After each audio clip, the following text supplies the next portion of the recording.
पाकिस्तान में सबसे बड़े जो मुकाबले के इम्तिहान होते हैं या जिन्हें कम्पेटिटिव एग्ज़ाम्स कहते हैं यानी कि CSS और PMS, इसके लिए ऑलमोस्ट 20,000 प्लस कैंडिडेट्स जो हैं अप्लाई करते हैं। हालांकि सीटें जो हैं वो 200 से ज़्यादा मैक्सिमम भी होंगी, तो 250 300 मैक्सिमम इतनी सीटें होती हैं। इससे ज़्यादा भी हो सकती हैं, लेकिन अभी रिसेंटली जो पैटर्न नज़र आ रहा है उसमें इससे ज़्यादा नहीं होती। इसमें सबसे पहली चीज़ तो ये है कि एस्पायरेंट्स के ऊपर एक ज़िम्मेदारी आयद होती है। हुकूमत की तरफ से क्या है वो हम फिर किसी वीडियो में डिस्कस करेंगे, लेकिन एस्पायरेंट्स को जो मैंने ऑब्ज़र्व किया है वो उनका ज़्यादा फोकस जो है वो रीडिंग के ऊपर होता है, बजाय इसके कि वो राइटिंग की तरफ रखें। हालांकि CSS का जो एग्ज़ाम है ये रीडिंग का एग्ज़ाम तो है, लेकिन रीडिंग से ज़्यादा ये राइटिंग का एग्ज़ाम है। आपकी राइटिंग इतनी स्ट्रांग होनी चाहिए, क्रिएटिव अंडरस्टैंडिंग आपकी इतनी स्ट्रांग होनी चाहिए कि आपको लिखते वक्त कोई प्रॉब्लम फेस ना करनी पड़े।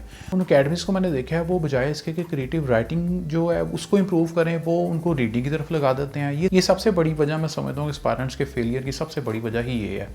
CSS को जो है या PMS को जो है, इसमें जो बाहर से स्टूडेंट्स आते हैं उनका तो आपको पता है कि उनका एक स्टाइल ही डिफरेंट होगा। ज़ाहिर है वो राइटिंग उनकी बेहतर होगी, इंग्लिश बहुत अच्छी होगी।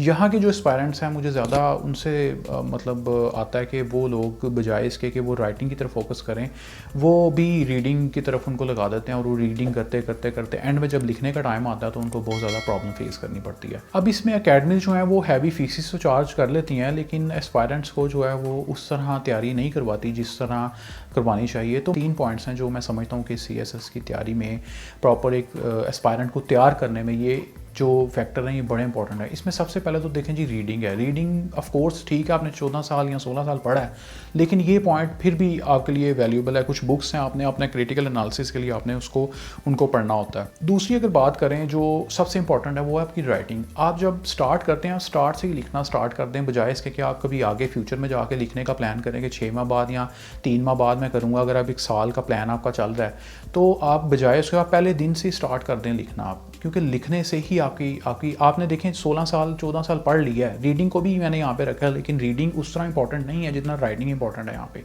तो राइटिंग को आप देखें, राइटिंग का भी उतना पोर्शन इंपॉर्टेंट है जितना रीडिंग है, बल्कि इससे ज़्यादा है।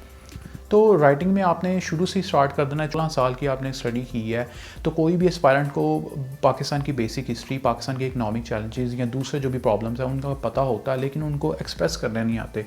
आप उसको एक्सप्रेस करना सीखें, उसको लिखना सीखें। उसके बाद जो तीसरा इंपॉर्टेंट पॉइंट है वो भी इग्नोर किया जा रहा है आजकल के कोचिंग सेंटर्स में, मैंने देखा। वो पॉइंट है जी इवैल्यूएशन का।